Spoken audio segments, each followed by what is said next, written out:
Hello everyone. आइए फटाफट live हो जाइए। पिछला क्लास तो हम अब्सेंट हो गए थे, एक बारात चले गए थे रात में।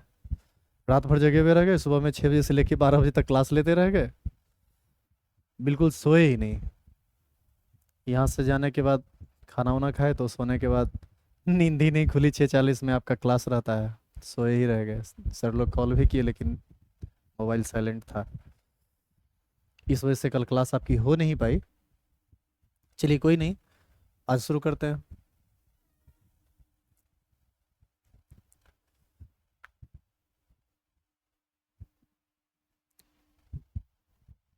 चलिए देखिए इधर। सबसे पहले क्लास में हम आपको बस सिंपल एक इंट्रोडक्शन दिए, एटॉमिक नंबर एटॉमिक मास बताया। दूसरे क्लास में आपको आणविक द्रव्यमान के बारे में बताया गया, वैद्युत अपघट्ट के बारे में बताया गया कि वह सभी यौगिक जो धनायन और ऋणायन में टूट जाते हैं उसे हम लोग क्या बोलते हैं, वैद्युत अपघट्ट। फिर आपने देखा कि वैद्युत अपघट्ट के एन फैक्टर में के बारे में हमने आपको बताया। कोई भी वैद्युत अपघट्ट धनायन और ऋणायन में जब टूटता है तो धनायन का कुल आवेश या ऋणायन का कुल आवेश ही एन फैक्टर होता है। तो इन सब बातों को आप ऑलरेडी सीख चुके हैं, इसमें हमारे ख्याल से आपको दिक्कत नहीं होना चाहिए। आइए आज हम कुछ और बात करते हैं। Swati Priya, hello. Ravishankar Kumar, good evening भाई।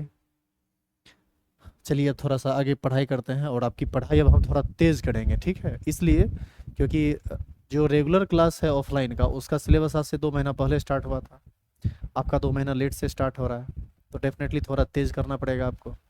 तो आप भी इसमें पूरी मदद करेंगे हमारी और हम भी आपकी पूरी मदद करेंगे, ठीक है? दूसरी बात है कि पीडीएफ नोट जो आपको मिला है क्या वो हेल्प कर रहा है आपको? जल्दी से कमेंट बॉक्स में डालिए। तो पीडीएफ नोट से आप उतार रहे हैं, कॉपी बना रहे हैं?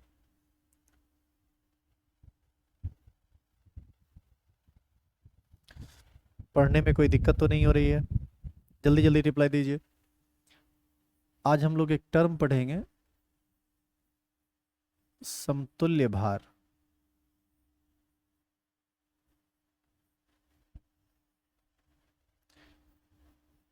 इंग्लिश में इसको बोलते हैं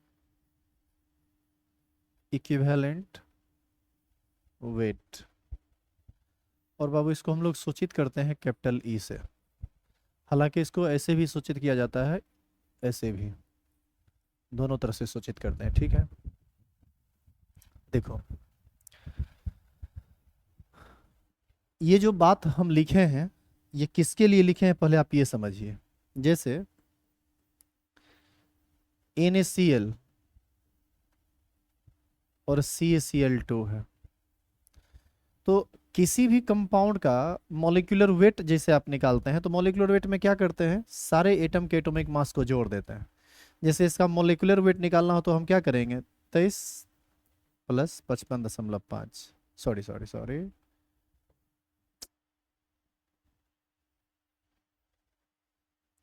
35.5 जोड़ेंगे तो कितना आएगा, 58.5। इसका यदि मॉलिक्यूलर वेट निकालें तो 40 + 35.5 गुना 2, ये हो जाएगा आपको 71। इसको जोड़िएगा तो 111 आ जाएगा। तो ये जो आप काम किए इसको कहते हैं हम लोग मॉलिक्यूलर वेट। लेकिन हमको मॉलिक्यूलर वेट अभी नहीं निकालना है, ये तो हम पिछला क्लास में पढ़ ही चुके हैं।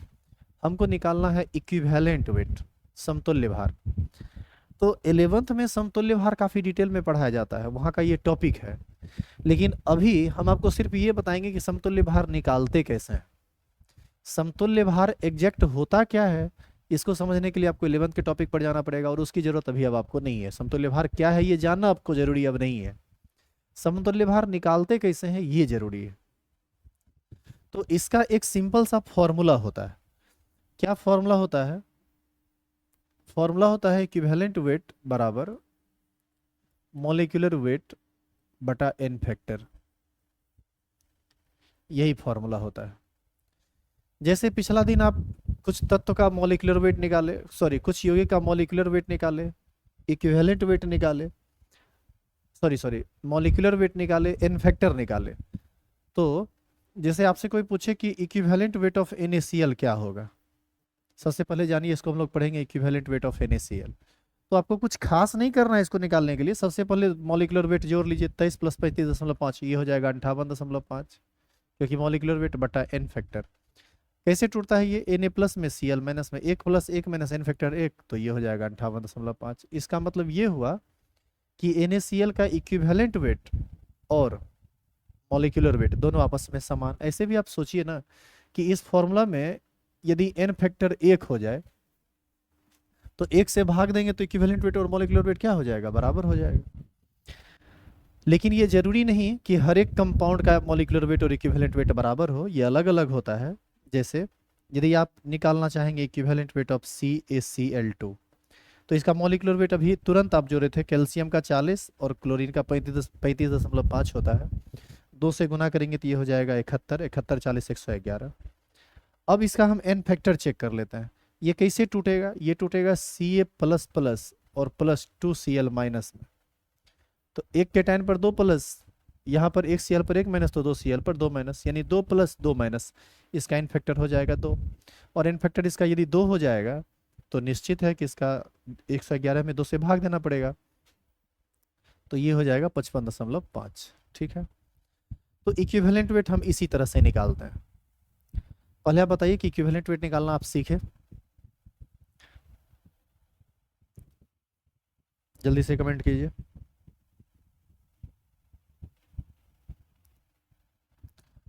क्या आपको समझ में आया कि इक्विवेलेंट वेट कैसे निकालते हैं? इक्विवेलेंट वेट क्या है, समतुल्य भार क्या है, इसको आप छोड़िए, ये 11th का टॉपिक है और इससे ज़्यादा वास्तव ही नहीं है आपका। बस ये जानना है कि इक्विवेलेंट वेट निकालते कैसे हैं।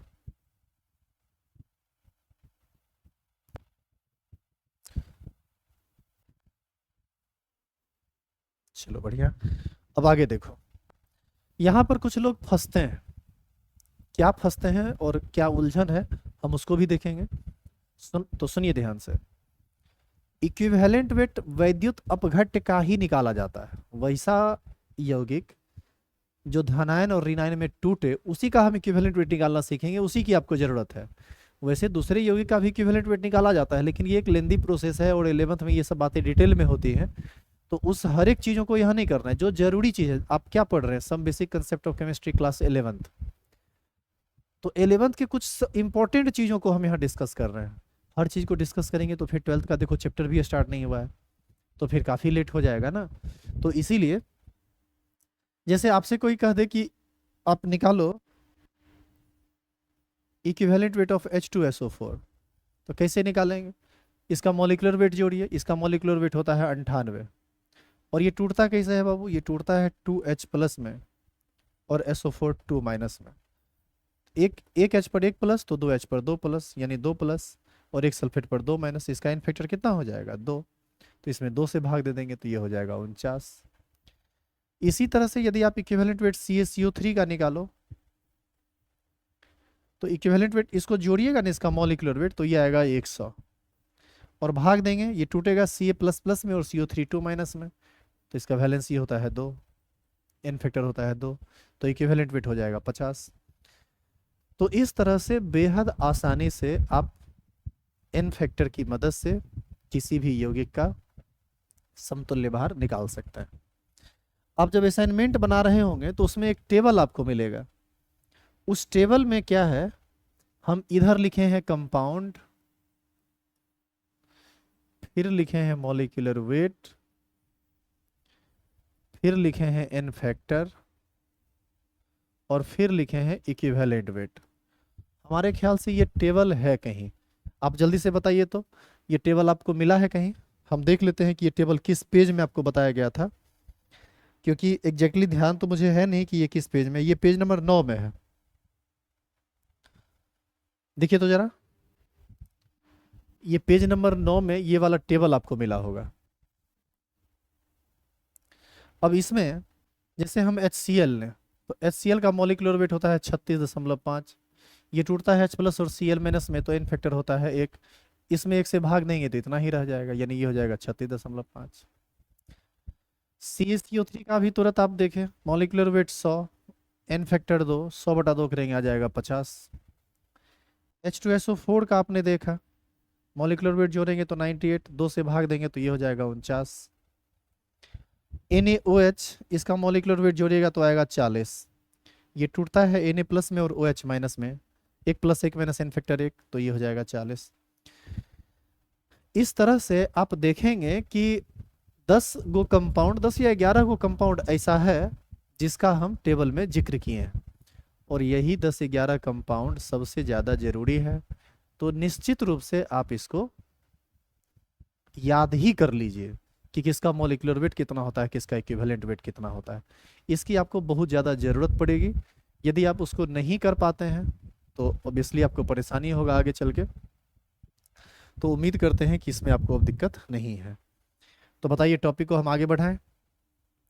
फटाफट कमेंट कीजिए, जो भी लोग हमसे लाइव जुड़े हुए हैं कमेंट एकदम धाए धाए कीजिए, इसलिए कि हम समझ सकें कि आप हमारी बातों को समझ रहे हैं। ठीक है, समझ में आ रही है बात? यहां तक कोई दिक्कत तो नहीं है? बोलिए। देखो, हम चैट टीवी के आगे में खड़े हैं, आपके कमेंट का इंतजार कर रहे हैं।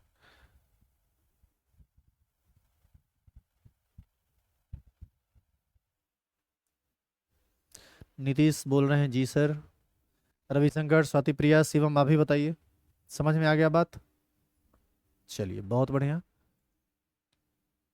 चलिए चलिए, ठीक है ठीक है, आ जाओ। अब टॉपिक को हम चेंज करते हैं।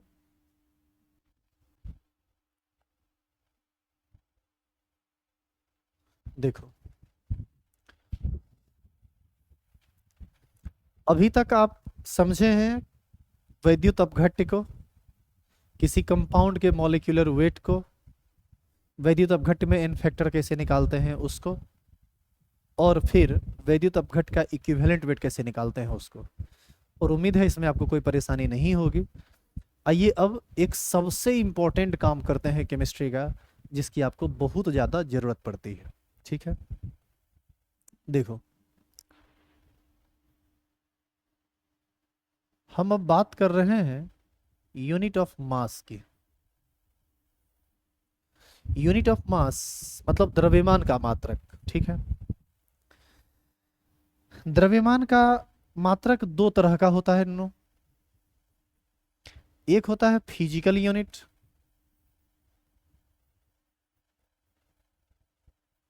और एक होता है केमिकल यूनिट। हिंदी में मैं कहूं तो भौतिक मात्रक, रासायनिक मात्रक। तो सबसे तो पहले यही समझना पड़ेगा कि भौतिक मात्रक क्या होता है और रासायनिक मात्रक क्या होता है। वह मास का यानी द्रव्यमान का वह सभी मात्रक जिसका उपयोग हम फिजिक्स में करते हैं या जिसका उपयोग हम अपने डेली लाइफ में करते हैं, इसी को कहा जाता है भौतिक मात्रक। जैसे किलोग्राम, ग्राम, क्विंटल, टन, मीट्रिक टन, मन, ये सब का यूज हम लोग अपने डेली लाइफ में या फिजिक्स में करते हैं। जैसे यदि आप किसी दुकान में जाते हैं, किराना दुकान में, और आप दुकानदार को कहते हैं कि हमको चीनी दीजिए, या फिर आप कहते हैं कि हमको 5 चीनी दीजिए, तो 5 कहना तो गलत है। आप कहिएगा 5 चीनी दीजिए, पूछेगा क्या बोले, आप दोबारा कहिएगा कि 5 चीनी दीजिए। पहले तो आपको ऊपर से नीचे तक तारेगा कि भाई आदमी सही है कि नहीं, और कहीं तीसरा बार बोल दिए कि हमको 5 चीनी दीजिए, 5 लप्पर मार के भगा देगा। तो ये बात मीनिंगलेस हो जाती है, इसलिए वो चिढ़ जाएगा आपसे। तो आपको क्या कहना पड़ेगा, 5 kg चीनी दीजिए, या 5 ग्राम चीनी दीजिए, या 5 मन चीनी दीजिए, 5 टन चीनी दीजिए, 5 क्विंटल चीनी दीजिए। तो आप जब तक किसी भी भौतिक राशि की मात्रा को नहीं बोलते हैं, उसकी उसकी मात्रा और उसकी मात्रक को नहीं बोलते हैं, तो दोनों स्थिति में ये गड़बड़ हो जाएगा। जैसे आप कह दीजिए कि केजी चीनी दीजिए, पूछेगा ना कितना केजी, आप कहिएगा केजी चीनी दीजिए। तो हम अपने डेली लाइफ में किसी भौतिक राशि को रिप्रेजेंट करने के लिए दो चीजों का यूज करते हैं, एक संख्या का और दूसरा उसके मात्रक का। जैसे आप दूध लेने जाएंगे तो आप दो बात बोलिएगा, 5 लीटर दूध दीजिए, तो 5 हो गया मात्रात्मक वैल्यू, आंकिक मान, और लीटर आपने कहा वो हो गया आयतन का मात्रक। तो इसी प्रकार चीनी लाने जाते हैं तो आप कहते हैं 500 ग्राम चीनी दीजिए या 5 kg चीनी दीजिए। तो ये सब मात्रक जो केजी है और ग्राम है, ये भौतिक मात्रक के अंतर्गत आता है। तो ये याद रखेंगे।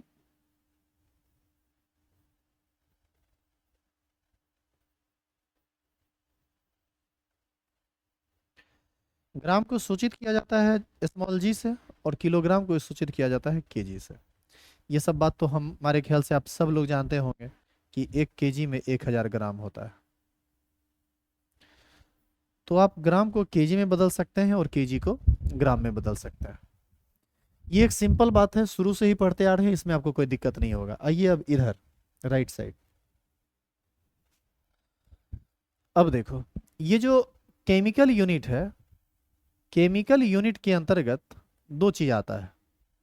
एक आता है मोल और एक आता है ग्राम तुल्यांक, जिसको हम लोग इंग्लिश में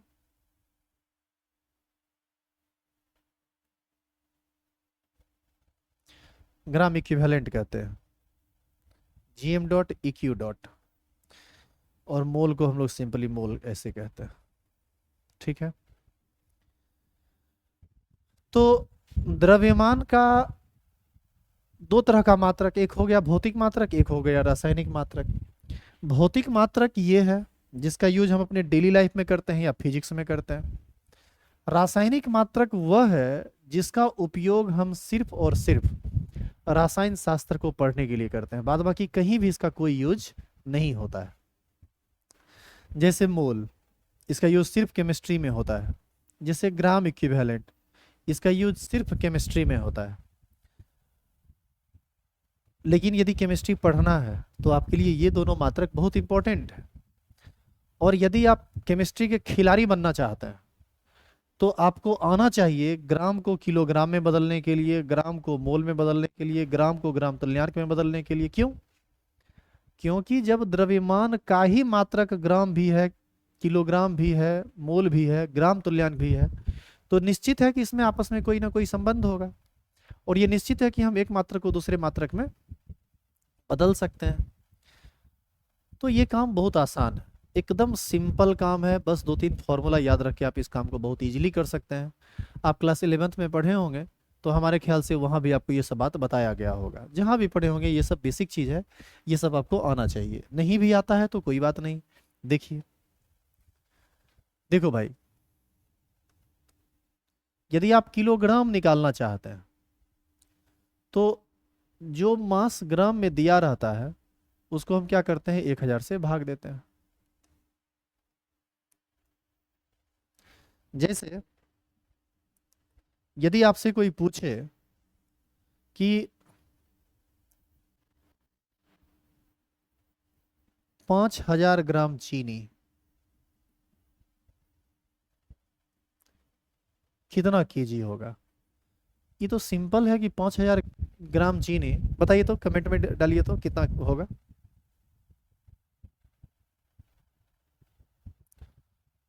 लिखिए सभी लोग, चैट सेक्शन में लिखो। ये सब आंसर एकदम धड़ाधड़ आना चाहिए। कमेंट, ये जो आप चैट करते हैं उसमें दिक्कत तो नहीं आती है? शिवम कुमार बोल रहे हैं 5, स्वाति प्रिया 5। हाँ जी, शिवम फिर से 5 केजी। ठीक है, बहुत सही। तो ये 5 केजी होगा कैसे?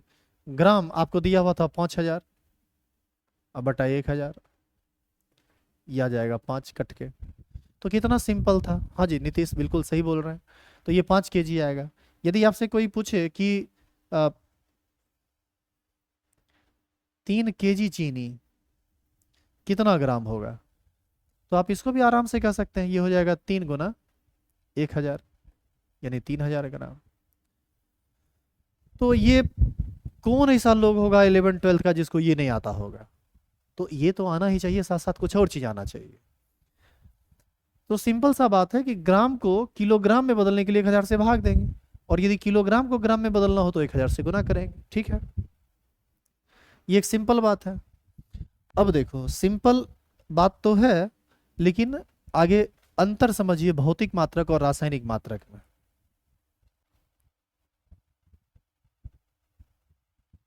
देखो, हम तुमसे पूछें कि 5 केजी चीनी कितना ग्राम होगा, तो आपका जवाब होगा 5000 ग्राम।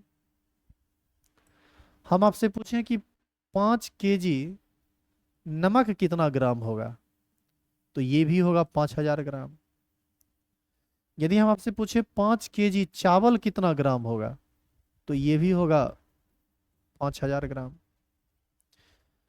तो भौतिक मात्रक बड़ा आसान है, लेकिन रासायनिक मात्रक ऐसा नहीं है। रासायनिक मात्रक में बातें थोड़ी बदल जाती है। क्या बदलता है बात, जब पढ़ेंगे तब समझ में आएगा। तो देखिए, यदि आपको ग्राम दे दिया और आपको मोल में बदलना है, तो इसका फॉर्मूला होता है वेट बटा मॉलिक्यूलर वेट। खाली ध्यान रहे कि ये वेट होना चाहिए ग्राम में। आप इसको लिख तो नहीं रहे हैं, इसलिए क्योंकि असाइनमेंट में सारी बातें लिखी हुई है, तो आपको इसको लिखने की आवश्यकता नहीं है। ठीक है, आप सिर्फ देखिए, समझिए और दिमाग में बात को सेट कीजिए। आप ऑनलाइन पढ़ते हैं, घर में आप अकेले बैठे हुए होंगे, तो आपका पूरा का पूरा ध्यान मोबाइल पर होगा, हमारी बातों पर होगा, आप हमको देख पा रहे होंगे, और उम्मीद करते हैं कि इन सब बातों के साथ साथ आप चीज़ों को बढ़िया से समझ भी रहे होंगे। ठीक है, देखो, जैसे यदि आपसे कोई पूछे कि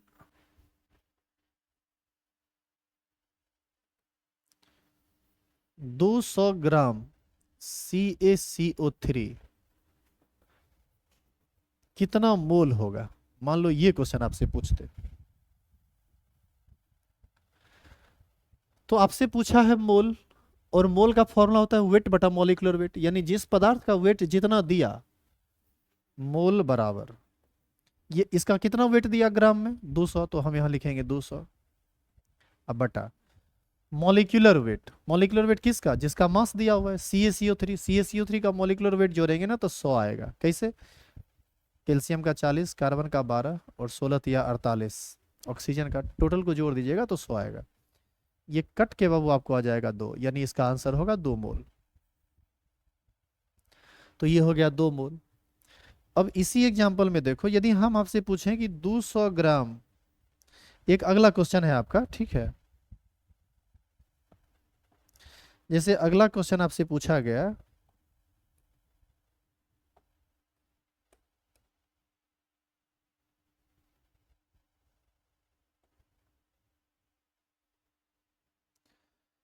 अगला क्वेश्चन है आपका कि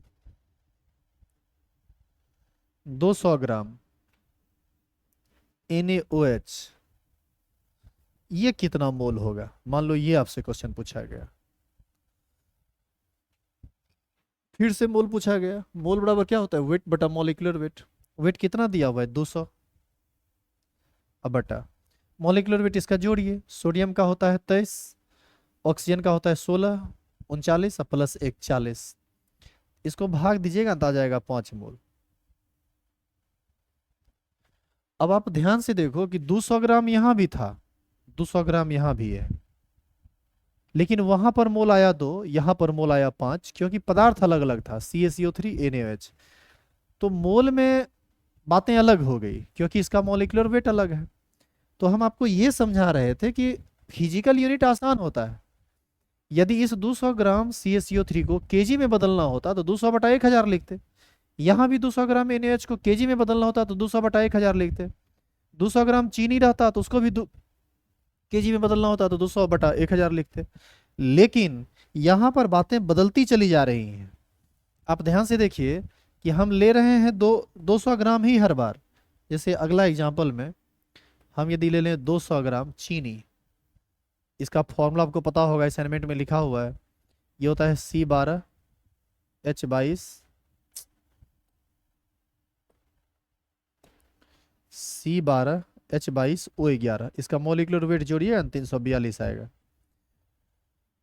तो 200 ग्राम चीनी को यदि मोल में बदलना हो तो ये होगा 200 बटा 342 मोल। तो मोल में फिर आंसर बदल जाएगा, लेकिन ग्राम में यदि आप इसको बदलिएगा तो 200 बटा 1000। इसका ये मतलब हुआ कि ग्राम को किलोग्राम में बदलेंगे तो इस बात से कोई फर्क नहीं पड़ता है कि पदार्थ क्या है, कोई भी पदार्थ रहेगा 1000 से भाग देंगे। लेकिन ग्राम को यदि मोल में बदलना हो तो पदार्थ यदि बदलता रहेगा तो मोल का आंसर भी बदलता रहेगा, क्योंकि पदार्थ यदि बदलेगा तो उसका फॉर्मूला बदलेगा, फॉर्मूला बदलेगा तो उसका मॉलिक्यूलर वेट बदलेगा। ग्राम को मोल में बदलने के लिए मॉलिक्यूलर वेट से भाग देते हैं। तो इस प्रकार से अलग अलग पदार्थ के लिए ग्राम का रिलेशन मोल का अलग अलग आ जाता है, क्योंकि मॉलिक्यूलर वेट पर डिपेंड कर जाता है मोल। तो उम्मीद करते हैं कि आपको इसमें कोई दिक्कत नहीं होगा। इसी में जैसे मान लो एक क्वेश्चन दे दिया गया कि 10 मोल H2SO4 बराबर कितना ग्राम, तो इसको भी हम आसानी से उसी फॉर्मूला से निकाल सकते हैं। कैसे? मोल का फॉर्मूला क्या होता है? वेट बटा मॉलिक्यूलर वेट। मोल आपको इस बार मोल दे दिया 10, तो मोल के स्थान पर रखेंगे 10। वेट निकालना है। H2SO4 का मॉलिक्यूलर वेट 98 होता है। वेट बराबर आ जाएगा 98 गुना 10 बराबर 980 ग्राम। इसी को कहता कि आप केजी में बदलो, तो पहले ग्राम में आंसर निकाल लिए, केजी में बदलने के लिए 1000 से भाग दे देंगे। तो ग्राम में इसका आंसर होगा 980, केजी में इसका आंसर होगा 980 बटा 1000। चलिए बताइए, जो भी लोग हमारे साथ जुड़े हुए हैं, क्या आपको इसमें कोई दिक्कत हो रही है? क्या बात समझ में आया आपको? जो भी लोग हमसे लाइव जुड़े हुए हैं प्लीज कमेंट कीजिए।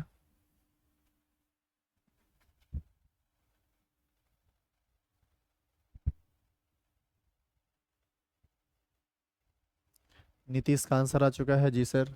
बाकी लोग भी?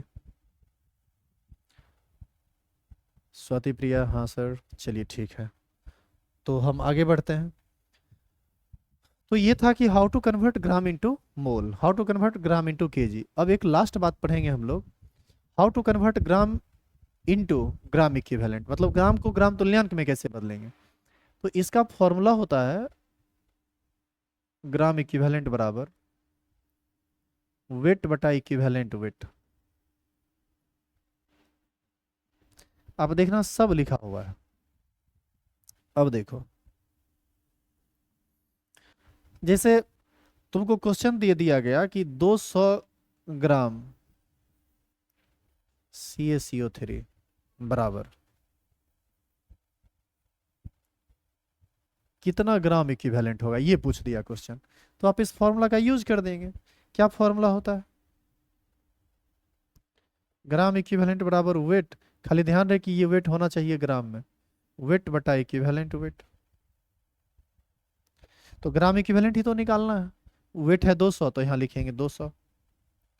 और इक्विवेलेंट वेट अभी थोड़ी देर पहले बताए थे, CaCO3 का इक्विवेलेंट वेट 50 होता है, तो भाग देंगे तो यह आ जाएगा 4, यदि इसका आंसर होगा 4 ग्राम इक्विवेलेंट।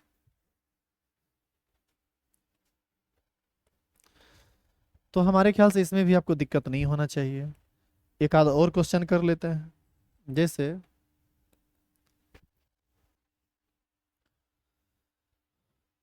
400 ग्राम NaOH बराबर कितना ग्राम इक्विवेलेंट होगा। तो फिर से फॉर्मूला 400 ग्राम, ग्राम को ग्राम इक्विवेलेंट में बदलने के लिए इक्विवेलेंट वेट से भाग देते हैं।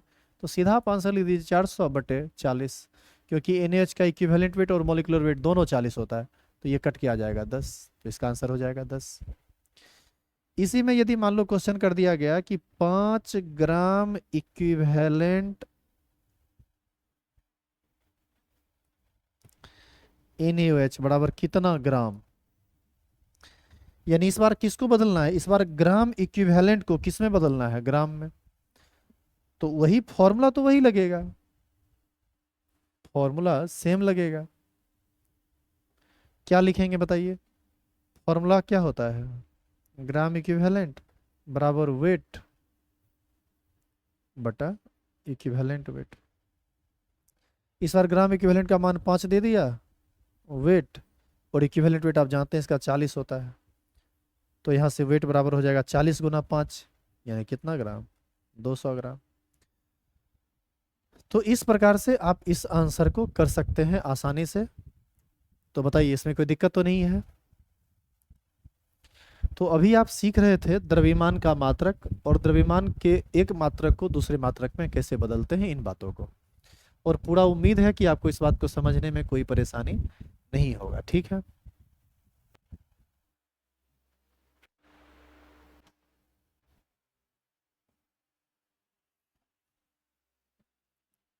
बोलिए, कमेंट कीजिए, कोई दिक्कत तो नहीं है?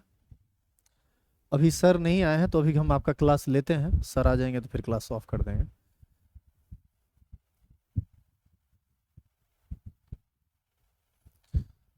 बताइए, ये सब बात आपको समझ में आ गया?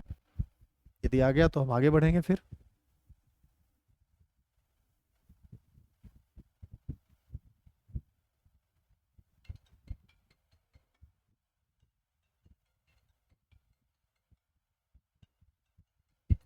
चलिए अब आगे की बात थोड़ा कर लें।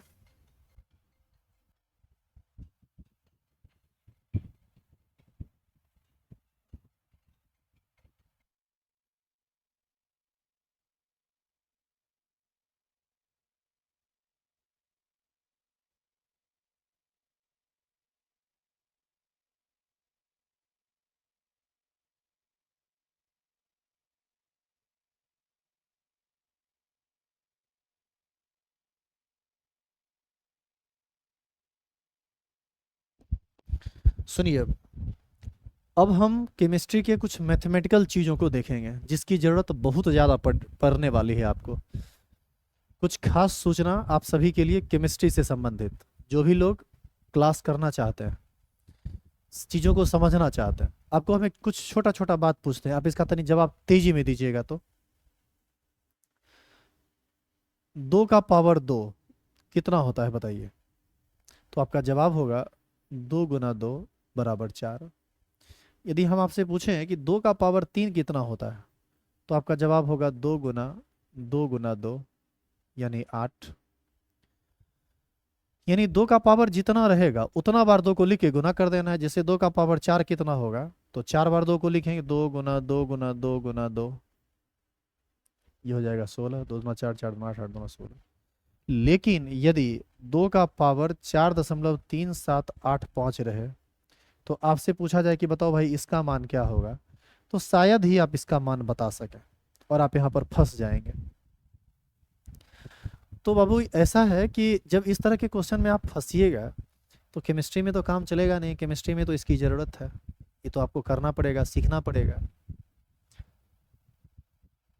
तो ये यहाँ आपको समझना है कि इस तरह के कैलकुलेशन को हम कैसे करते हैं।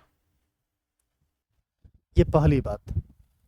इस तरह के कैलकुलेशन को करने के लिए आपको लॉग और एंटी लॉग समझना होगा। लॉग एंड एंटी लॉग, ठीक है।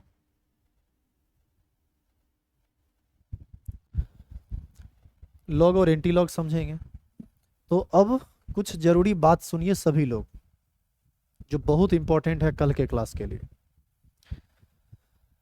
एनसीईआरटी पार्ट 1 में लॉग टेबल दिया हुआ है, लॉग टेबल और एंटी लॉग टेबल दिया हुआ है। पीछे में आप देखिएगा ढेर सारा खाली डाटा लिखा हुआ है।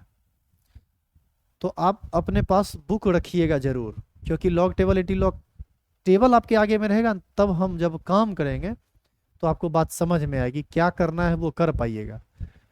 क्योंकि पीडीएफ यदि हम आपको देंगे तो आप वीडियो देखते रहिएगा तो फिर पीडीएफ कैसे देखिएगा। और दूसरी बात है कि लॉग टेबल को उतारना नहीं है, वो बस जरूरी चीज़ है, वो बगल में होना चाहिए, ठीक है। तो कल हम इसका पीडीएफ भी डाल देंगे।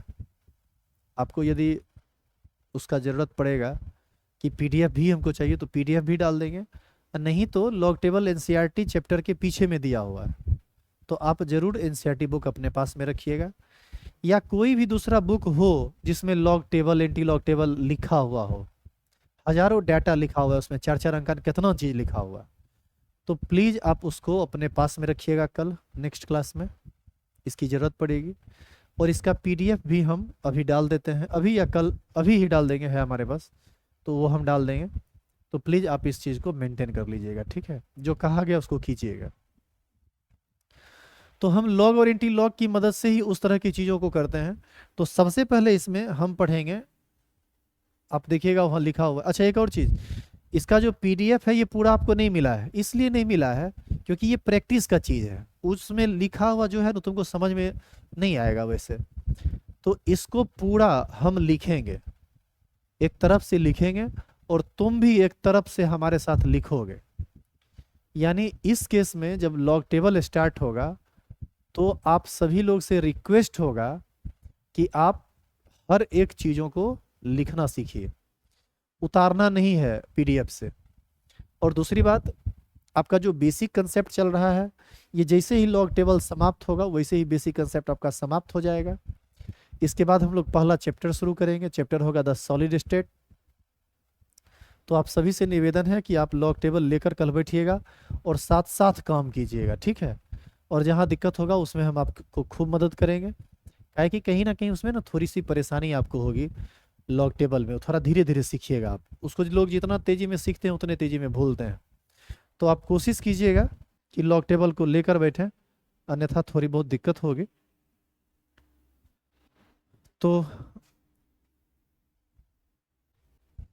आज का हमारा क्लास यहीं पर अब समाप्त होगा। आप सिर्फ लिख लीजिए लॉग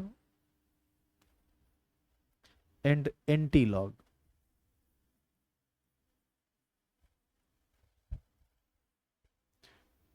इसके बारे में हम लोग शुरू करेंगे कल। आज का क्लास आपका यहीं पर समाप्त होता है। मिलते हैं हम लोग फिर से नेक्स्ट क्लास में एक नई एनर्जी के साथ, नई चीज़ों के साथ।